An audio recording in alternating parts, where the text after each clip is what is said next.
Welcome to my channel Soul Spark Daily. क्रूर सम्राट और शांति का मार्ग। एक समय की बात है, मगध साम्राज्य पर राजा अजातशत्रु काल्पनिक संदर्भ में का शासन था।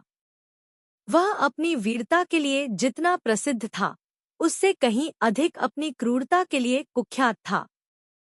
उसके महल की दीवारों ने मासूमों की चीखें सुनी थी और उसकी तलवार ने कभी दया का स्वाद नहीं चखा था।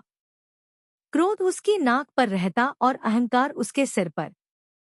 एक सुबह नगर में चर्चा हुई कि महात्मा बुद्ध अपने शिष्यों के साथ वन की सीमा पर पधारे हैं।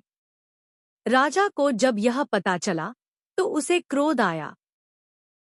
उसे लगा कि एक भिक्षु की शांति उसके आतंक के साम्राज्य को चुनौती दे रही है।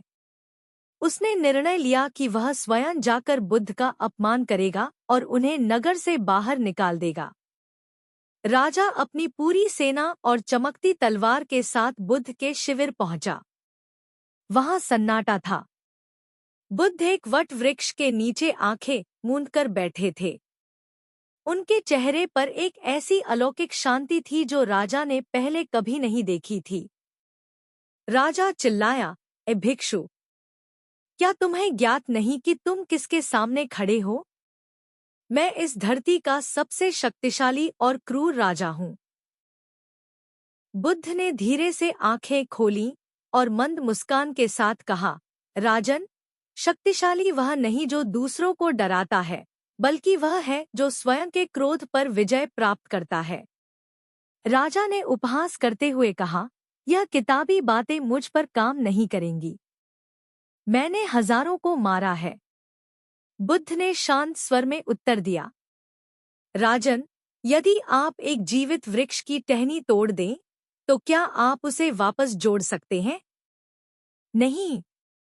जब आप किसी को जीवन दे नहीं सकते, तो आपको उसका जीवन लेने का अधिकार किसने दिया? हिंसा केवल भय पैदा करती है, प्रेम नहीं। बुद्ध की आंखों में करुणा देखकर राजा पहली बार भीतर से कांप गया। उसे अपनी तलवार भारी लगने लगी। उसे याद आने लगे वे विलाप करते परिवार और जलते हुए घर। बुद्ध ने आगे कहा, शांति बाहर नहीं, तुम्हारे भीतर है। शस्त्र छोड़ो और स्वयं को जीतो। राजा की आंखों से आंसू बहने लगे। उसने अपनी तलवार बुद्ध के चरणों में डाल दी और अपना मुकुट उतार कर भूमि पर रख दिया।